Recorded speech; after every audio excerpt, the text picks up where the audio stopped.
Yo, what's going on? Deltonian here, and today I'm going to be talking about the three headliners of the game, being Charizard, Mewtwo, and Pikachu respectively.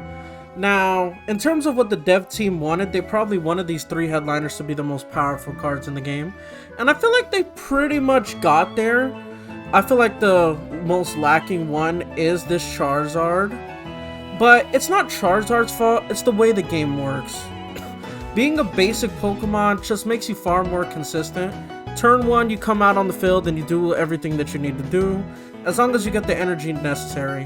Now let's start with probably the best one of the bunch, Pikachu. Let's get out of this screen actually. What makes Pikachu better than Mewtwo and Charizard? I feel like the thing that makes Pikachu better is the flexibility of its builds. Pikachu can work with any lightning in the game. There's Pikachu Raichu decks, there's Pikachu Magneton Raichu decks, there's Pikachu Voltorb, you can run Jolteon, Zapdos, regular Zapdos, Blitzel, Electros, Heliolisk, Pincurchin. Literally every electric type can be ran next to Pikachu. And why is that? Because of its attack. This attack does 30 damage for each of your bench lightning Pokemon. 30 damage per bench Pokemon results in 90 damage for 2 energy with 120 HP. There's almost nothing that could beat that consistency. And that forces you to run a lot of basic Pokemon to get the strategy online. That is really, really good with Pikachu. And there's a lot of interesting electric options. Let's take a look at something like Magneton here, which generates an energy every turn, which synergizes very well with a card like Raichu, who discards all their energy, and cards like Lieutenant Surge here. Let's pull that up real quick. Surge here gives all the energy from all your bench Pokemon to Raichu, Electrode, or Electabuzz. You're not really going to be using that with Electrode or Electabuzz, anything like that. I mean, if we get an Electivire that's good, it could definitely be something good, but the Electabuzz that we have right now is not great. But if we get the evolution soon, it could definitely be an interesting option, giving all the energy and then evolving.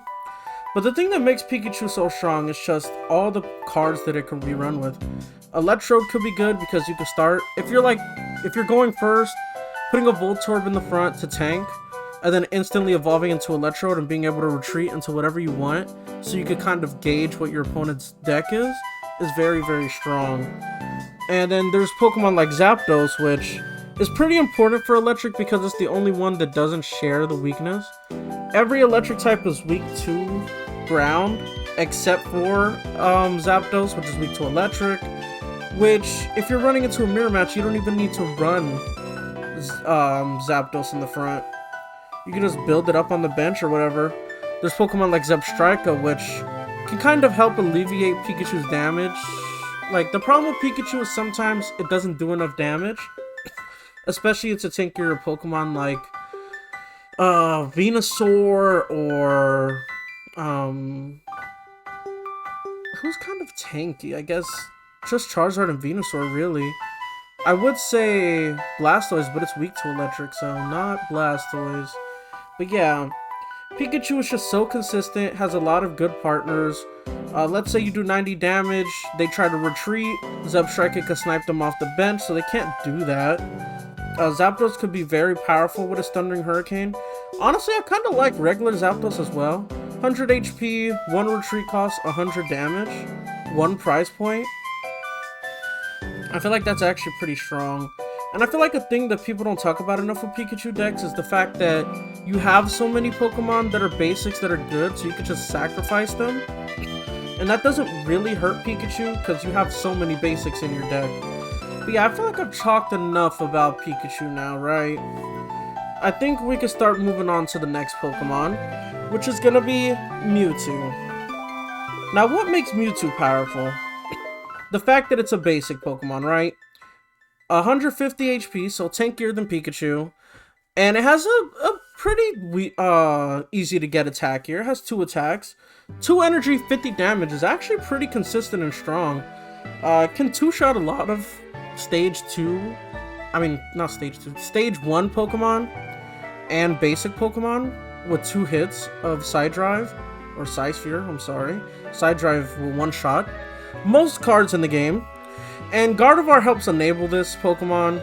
Obviously, Gardevoir is very important to Mewtwo strategy. But honestly, people have been running this Mewtwo a lot, and I actually like that. It helps versus Pikachu decks as being like a secondary tank. Only gives up run prize point, so maybe you're having bad luck with your draws. You just sacrifice 2 of these Mewtwo's, and by then, that buys you like 3 or 4 turns depending on what they're building up on their side. And it allows you to get your Gardevoir Mewtwo set up more consistently. Are you going to lose if one Mewtwo gets taken out? Yes, but at that point you have so much energy and stuff going around if you got to build up at least one Gardevoir that I don't think it really matters, honestly. So Mewtwo is very consistent. It has less partners, like you're not going to be able to run Gengar and Mewtwo in the same deck if you want consistency. A couple of partners you can roll with Mewtwo is obviously this Mewtwo that I already said. Gardevoir is basically a must-have because it allows you to do Side Drive multiple turns in a row. If not, you're going to have to do one turn with Side Drive, the next turn Psychic Sphere, then Side Drive, which is not really the best. You want to be able to spam Side Drive. Jinx is pretty good if you need some early game pressure. It's a stage 1, so I mean a basic, so it doesn't take any setup. I've seen a couple people run Hypno. I don't know if I like that particularly, but it does help you stall. It does have decent HP, but pretty high retreat cost being 2 retreat. Clefable, Clefairy, not really going to be running. The problem with Mewtwo is it's kind of like cut and dry. Like, you need to be running Gardevoir, you need to be running double Mewtwo. That's kind of all you can afford in your deck. You can't run Mr. Mime, you can't do anything like that. And now, let's go to the most problematic. It's not really problematic, but I would say the least consistent. And it's Zard, which is honestly my favorite. Like, if you get it ramped up, it just feels like the most strategic deck of them all. I guess, when it comes to Zard, the thing holding Charizard back is consistency, in my opinion. I feel like Moltres as a support card for Zard is actually very good. I like Inferno Dance as an attack. Failing 3 coin flips is rare, and even if it happens, it usually isn't a big deal.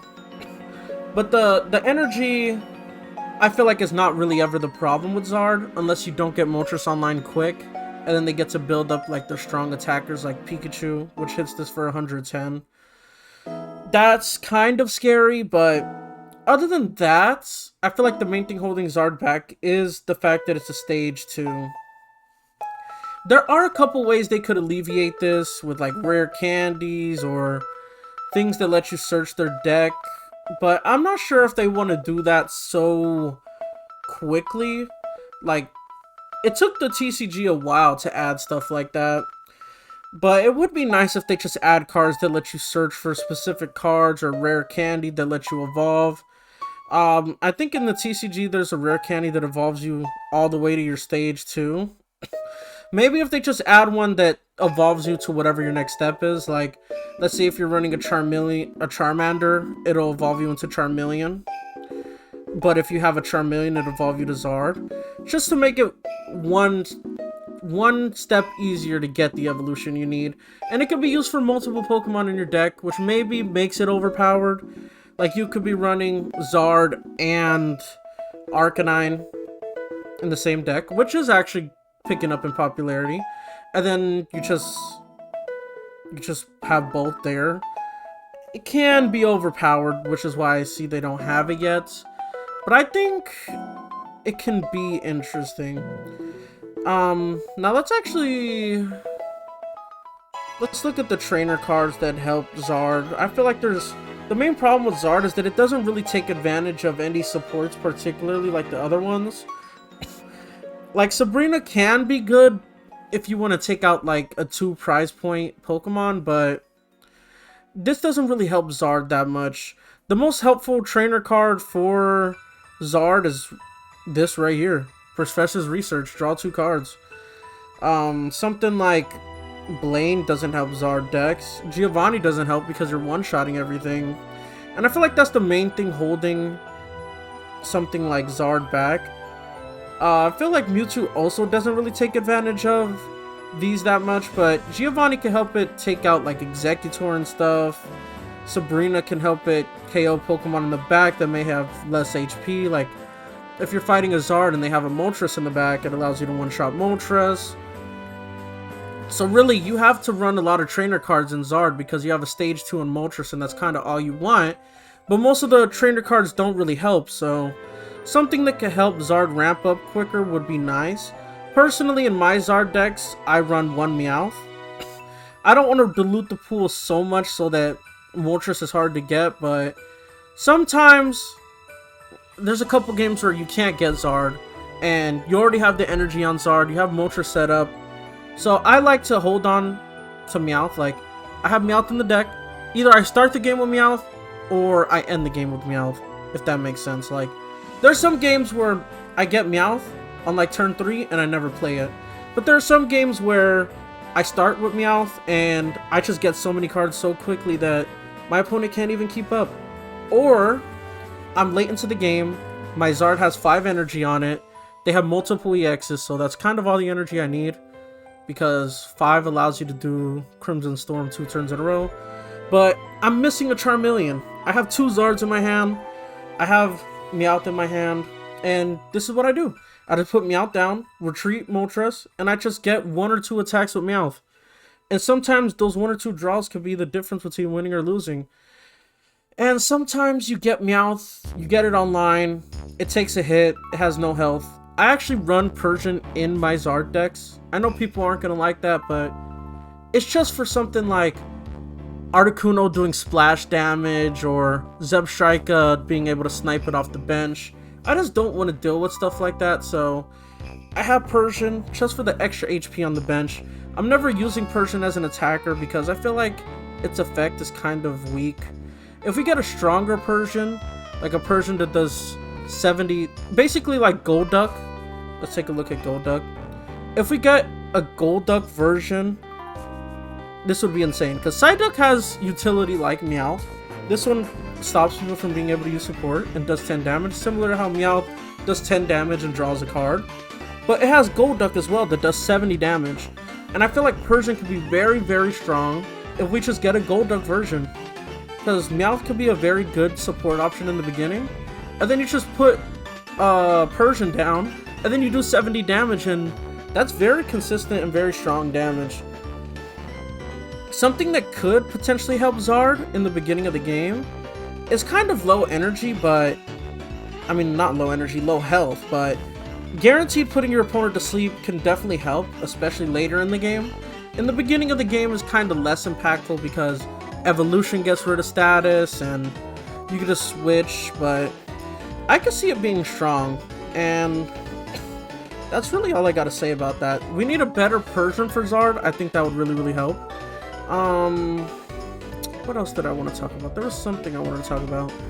How about let's take a look at my favorite decks for each of them, right? I have them all here.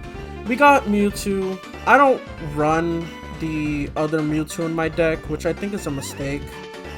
I definitely think I should slot the other Mewtwo in here somewhere. Maybe drop a Sabrina for it. You can kind of get away with one Sabrina in your deck. We are getting a special art Mewtwo soon, so I would like to slot that in here.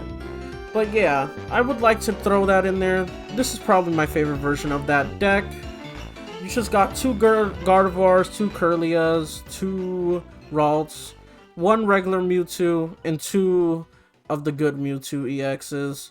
2 Potions, 2 XP, 2 Pokeball, 2 Professor Research, 2 GLs, and 1 Sabrina. That's probably my favorite version of Mewtwo. Very strong. You just need to get lucky with your Gardevoirs, but even without it, you have a tank there, so maybe I make space for 2, but I don't know what I drop for that second one, honestly. Maybe a Giovanni? I don't know. Now let's go with Zard. This is what I was talking about earlier. I do run Meowth, I do run Persian, just for the HP, but if we get a stronger Persian, I could definitely see it be worth. Like if we get a 2 colorless energy attacking Persian, for 70 damage, I think that would actually really help.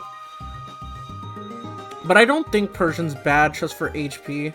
So we run 2 Charmanders, 2 Charmeleons, 2 Moltres, 2 Zards. We got 2 Potions, 2 X-Speeds, 2 Pokeballs, 2 Professor Research, 2 Sabrinas. That's kind of the best you can do because you don't really take advantage of any other Pokemon trainers here. Pokedex could be interesting. I mean, I've definitely seen Pokedex used. And the reason you use it is because it shows you the top 3 in your deck. Let's say you see Sabrina and Persian and a Potion. You use Pokeball, it reshuffles your deck. And then maybe that can help you get towards your Zard, you know? I see a lot of people use Red Card. I could definitely see it, but I feel like it's not impactful enough a lot of the time to be worth it. So maybe that's me being dumb. I don't know. I don't think so, personally. And last but not least, definitely not least, because it's probably the best here, is Pikachu.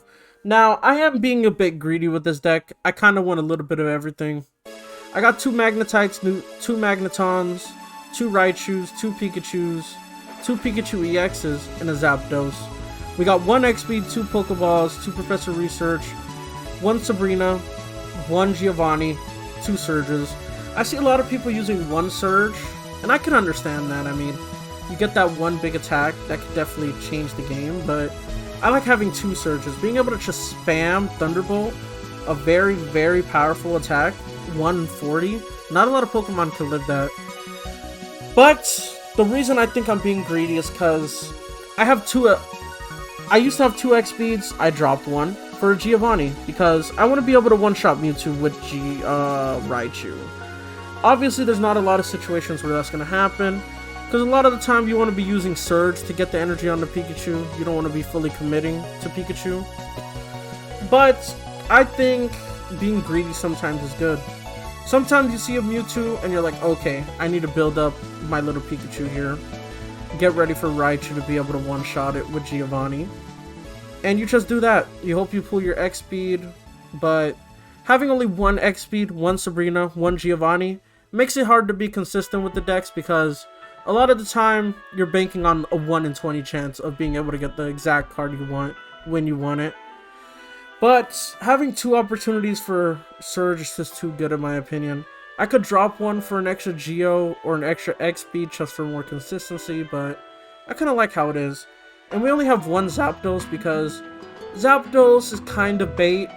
Thunderous Hurricane is kind of scary to hit. I don't like it personally. Just coin flips are scary. Sometimes you need 2 coin flips to win a game, you only get 1. I don't like that. Obviously Magneton is not great in and of itself as a Pokemon, but as a supporter it's not bad, and maybe it's not that bad as a Pokemon. You get a couple turns on the bench, you get your attack for free without any commitment on it. You don't have to put energy into it ever, you can just build up, which is pretty strong, I guess. But yeah, this is my favorite version of Pikachu. Some people run Zebstrika, some people run Voltorb. I like Raichu. Raichu's very strong. But yeah, that's my thoughts. Let me know if you like this style of video. It's pretty different from what I normally do. And if you made it to the end, consider subscribing. But with that being said, this is Delta Neon out. Peace.